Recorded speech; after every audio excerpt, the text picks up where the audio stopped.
Horror Flick, Digger Ditch, Super Six, Big Mitch. I'm kicking in doors with all three O's. And I'm bringing 28 101s because we Vegas Sons, it's the Chronicles. And you in the Meadowlands. Yeah, you in the Meadows, man. And you already know what me, man. 530. What that mean? Oh, that boy's a desert, baby. Hubba-dub scrub, 22-inch gold Dana Danes, and Big Bolo Yang. Yeah, I can never sit on my claims. Welcome to Vegas Chronicles with the whole Super Six, Mr. Digger Ditch. Big Mitch. And like today, you know what we do, we keep actual factual. We know how there's no preservative, just raw and uncut. Like what? Like summer sausages and crackers.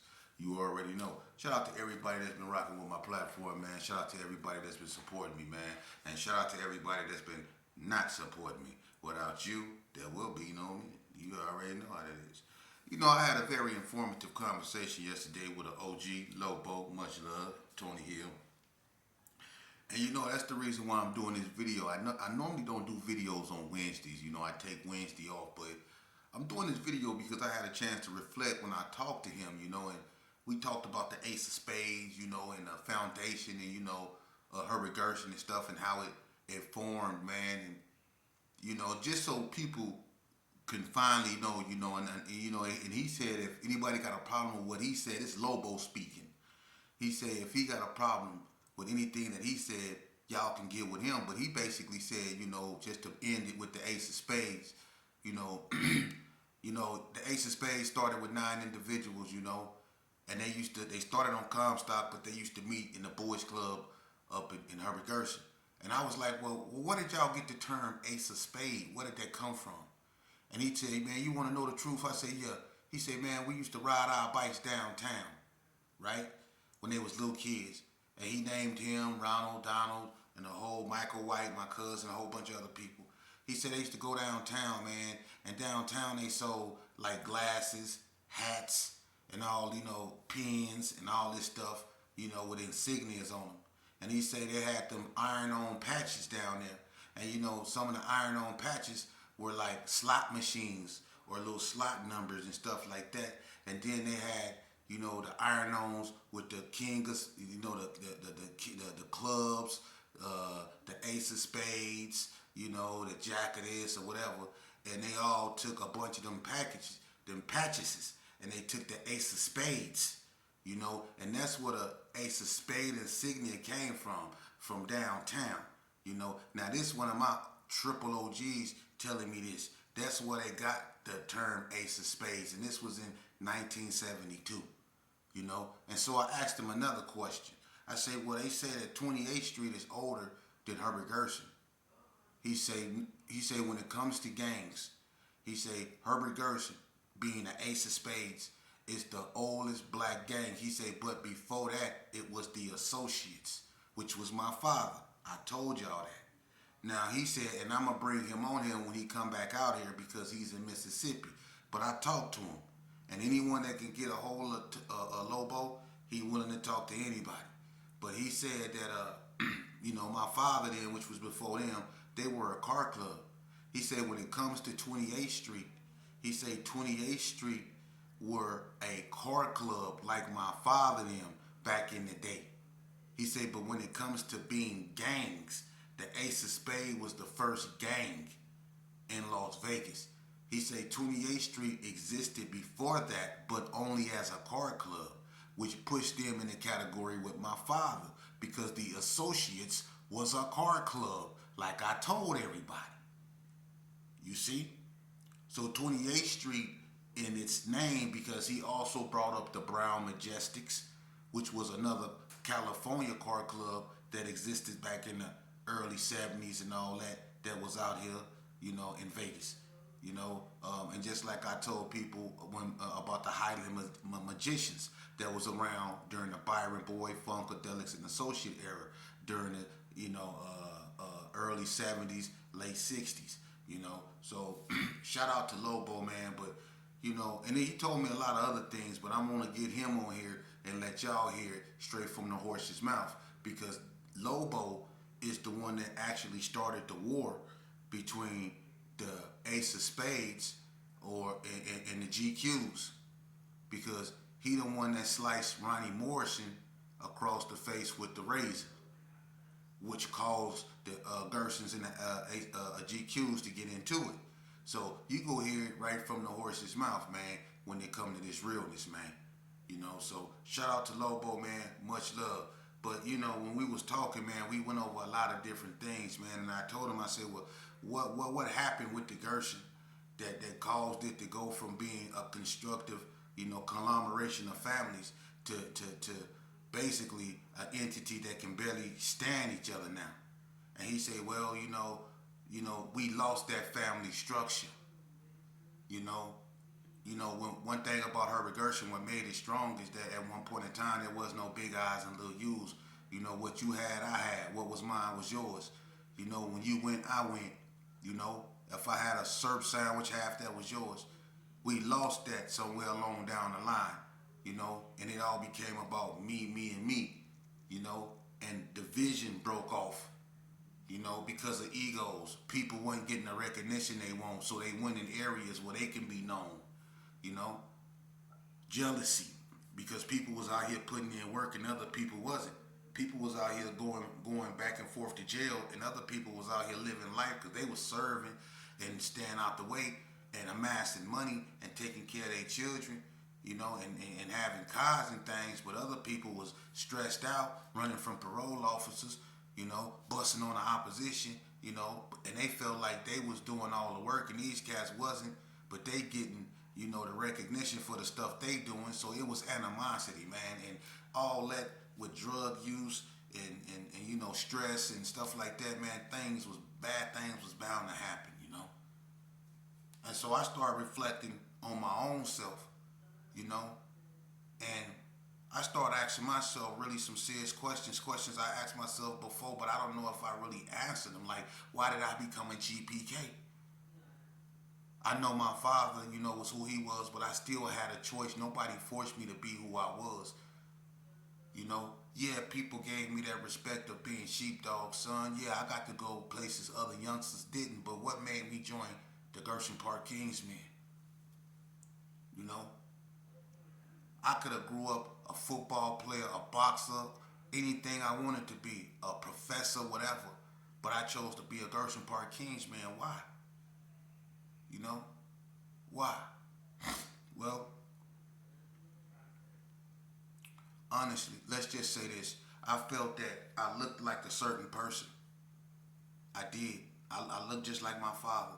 And I believe with that alone, it caused a lot of people to feel a certain way about me, man. And things happened to me, man. And I grew up, and I'm going to be honest with you, I felt unloved. I grew up angry. I grew up very angry. And I'm not finna blame nobody for nothing, because regardless of how I grew up, regardless of the cards life dealt me, I always had a choice. But I grew up very angry, and I felt that I was forced upon people, you know what I mean? And you have to understand, I was a 4-year-old child in Circle Park in Vegas Heights on a swing with my father. The only thing I really knew, my father. Regardless of what he was in the street, he still was my father. And my last memories of him was being in Circle Park on a swing with him, being pushed, and that park being surrounded by Metro. I'm a 4-year-old kid. That park was surrounded by Metro. I'll never forget that day when they surrounded it. And he was, and I'm not gonna lie, he was full of that water. He stayed full of that water, And my father used to take me places like to schools that was closed, But the person that worked in the cafeteria opened it and let me sit at the table and eat because of who my father was, So I was getting pushed on this swing and Metro surrounded the park. Next thing you know, they was pulling my father and trying to throw him on the ground and all that stuff. And I ended up with my grandma. But I was crying because I wanted to be with my father. And I ain't gonna never forget how I was screaming. I was a little kid, but when a little kid is hurt, they don't forget.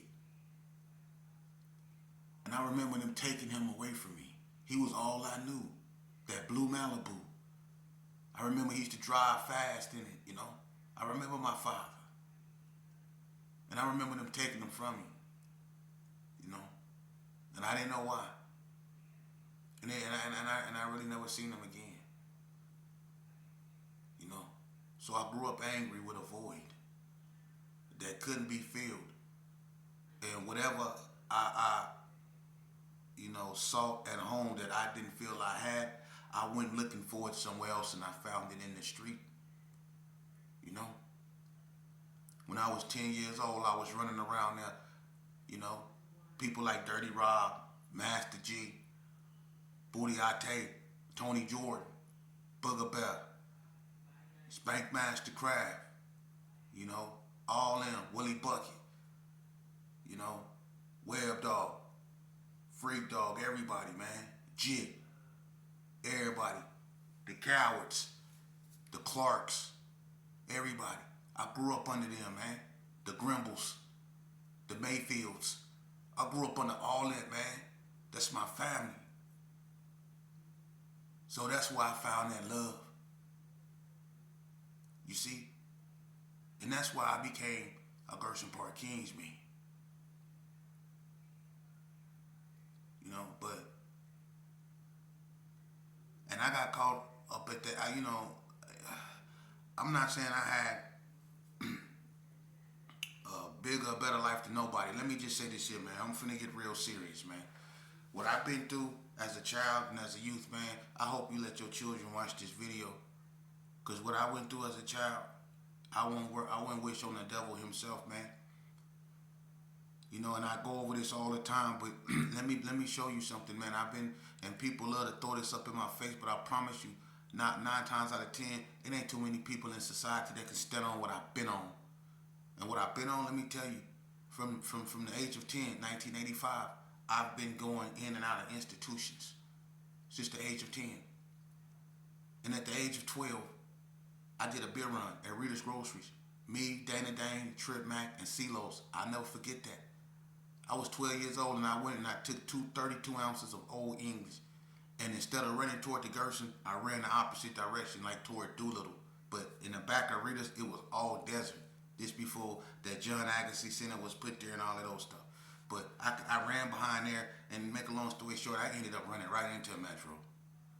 Right? So I went to juvenile. I was in juvenile fighting. They sent me to Elko at the age of 12. I went to Elko. This is a youth institution, Nevada Youth Training Center.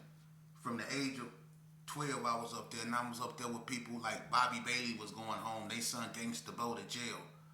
Sambo was just up there, Charles Pollard. These dudes right here was the strongest on the bench.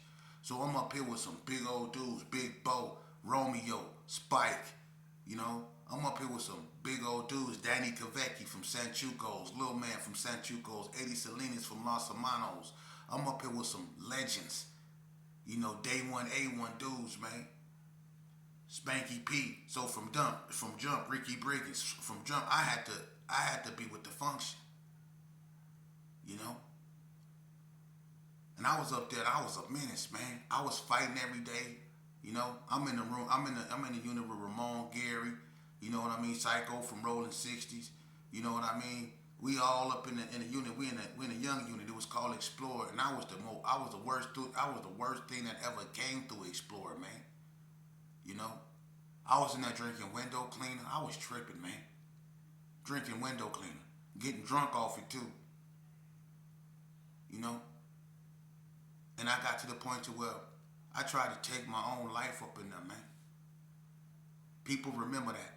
I was sent to a mental institution as a child, Children Behavioral Service.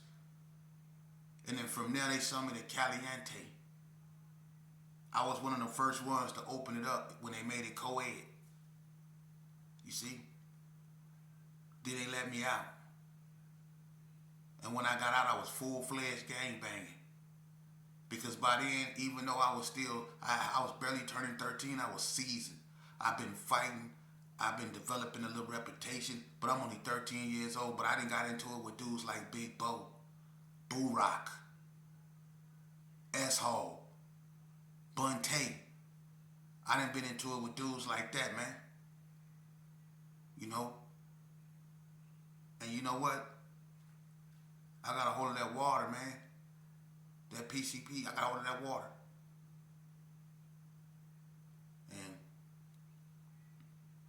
was a wrap. It was a wrap. It was a wrap. I was gone. And my life became a revolving cycle of nothing but violence, institutions, depression, irritation, and everything was just spiraling out of control, man. Gang banging. But that was my life. Running from the police, parole officers, handcuffs, gunfire, gang signs, Dayton's, loud music, old English, Nikes, Lokes, gangster boots, spot builds, Lottos, Adiadors, Hawaiian Silkies, Liege Max. That's what we was on.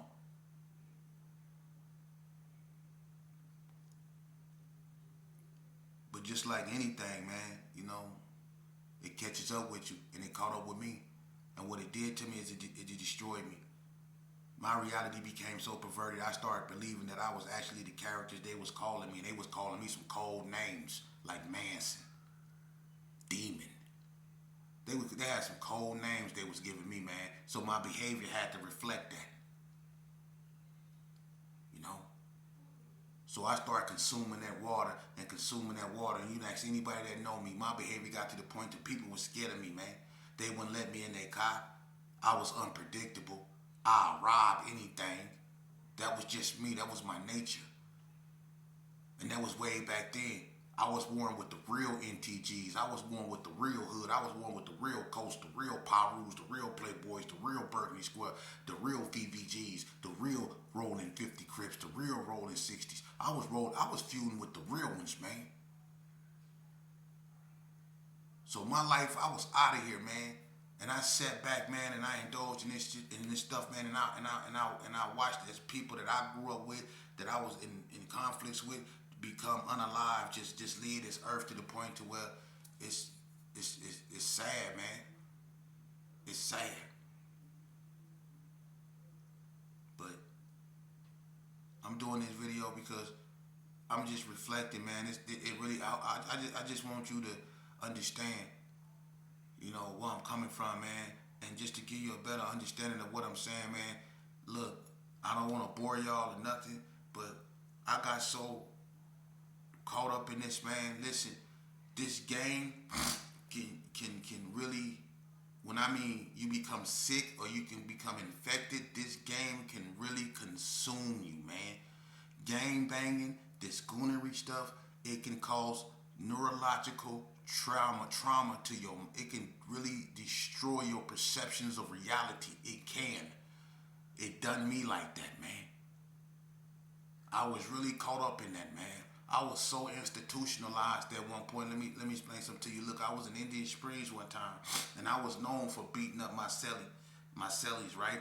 And I didn't think I was ever going home, and I couldn't keep a cellie for nothing. You know, I had a cellie named E.T., an old man that used to go to the law library a lot, man, and I bust his head, you know, with a cane because we got into it over some peach drink. You know, he had some peach drink in his room, and I was stealing it. I ain't gonna lie, it just tastes too good. I just had to have it. I ain't gonna lie. But anyway, he tried to check me over it, and that's the wrong thing. That's what you're not gonna do. The fact that I let you drink that is and be in my room is. But anyway, that was just my mentality. But I took his cane and split his head wide open with it. I ain't gonna even lie, man. So I had a reputation for jumping on my cellies, you know. And I had this one cellie. He used to work in the kitchen, man. He was an older cat, man. And I think he was out of one of them little small, like Fernie, man. But he was an older cat, man. But he was cool, though. But he was like from up north somewhere, man. You know, one of them small little Nevada towns, man. But, you know, the reason why they put him in the room with me because he was like a non-affiliate. He wasn't no blood, Crip, or Gerson, or nothing like that. So he really wasn't no threat to me. And he didn't have a lot of time. He used to work in the kitchen, and I really liked him because he used to steal out the kitchen. He used to bring me a bunch of like egg and ham sandwiches and stuff like that, you know what I mean? And when they have like chicken patties or hamburgers or chicken or stuff like that, he'll steal me some extra pieces. Or when they have like, you know, that white cake with the thick white frosting, he used to steal that. So I kind of put up with him because, you know, he was cool, you know. And he was feeding me, so he was cool. But you know, working in the kitchen and eating all that stuff, you know, sometimes you go up in there and you eat all that bull crap. You know, you eat better than in the kitchen if you work in there than you know if you don't. Cause if you work up in there, they cook special stuff. Y'all eat whatever. So you know, I ain't gonna never forget this. You know, because I remember it was the playoffs. It was the Chicago Bulls versus the Indiana Pacers, and you know, it was a good one. This one Reggie Miller was going off. You know what I mean?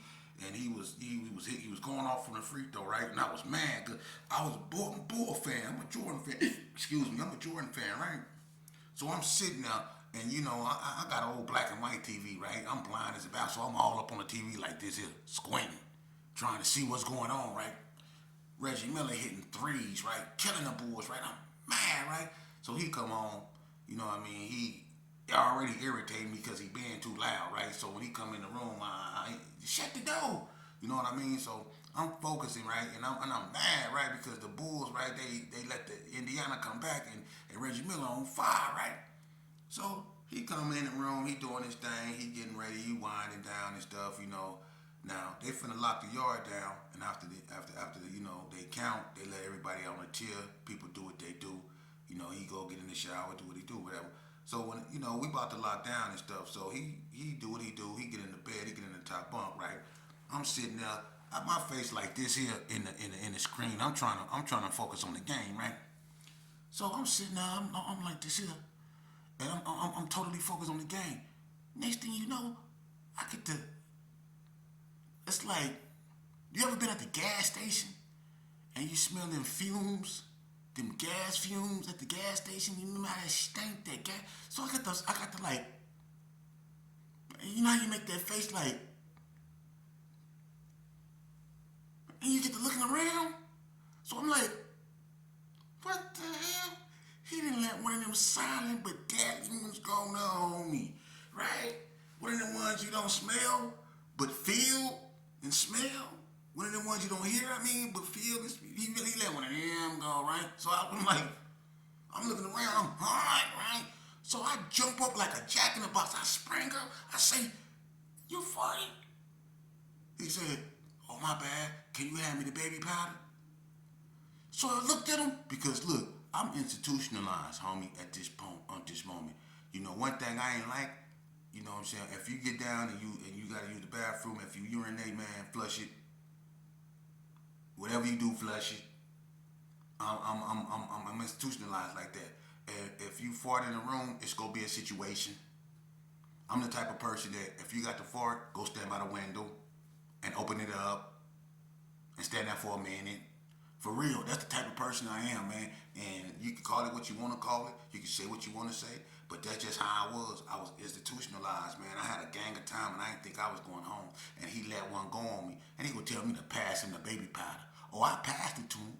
I took that baby powder, and I hit him with it so hard. Boom! I'm like, next time you got to do that, go outside. Or go stand by there. You funk him up. You know what I'm saying? I cussed him out right now. I'm looking. And I'm really mad that the Chicago Bulls losing. And he'll let one go that was right to him. Man, boy, ooh. Hey, but look. So I sat back down. I'm mad now, right? So I tell him, I said, open up the window too. So he get down, he open up the window, get back in the bed, right?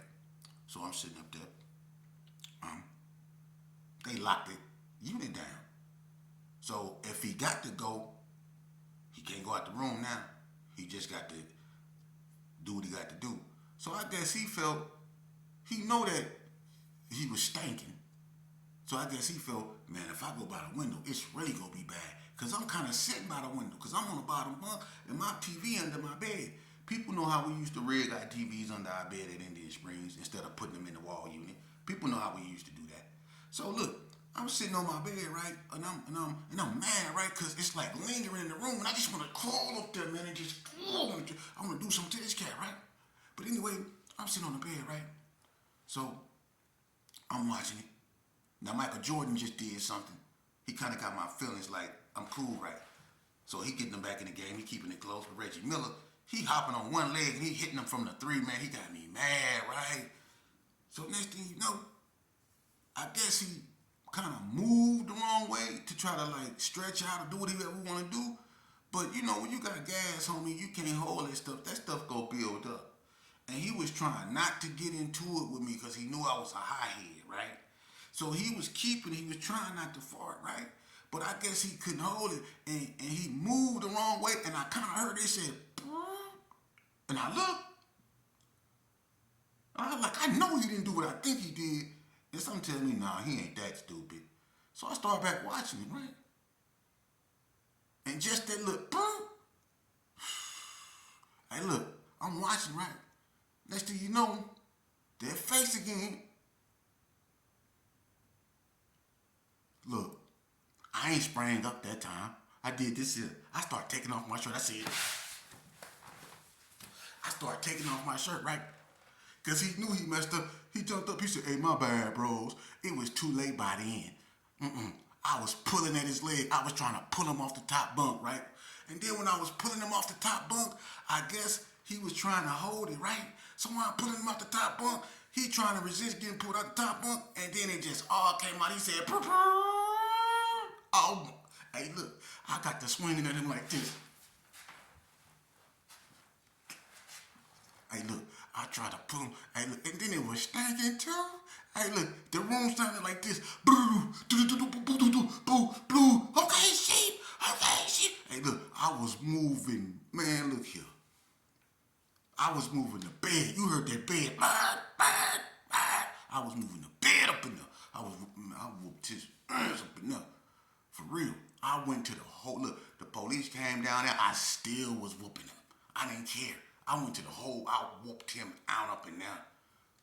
Man, I swear to God, I beat the brakes off up and down.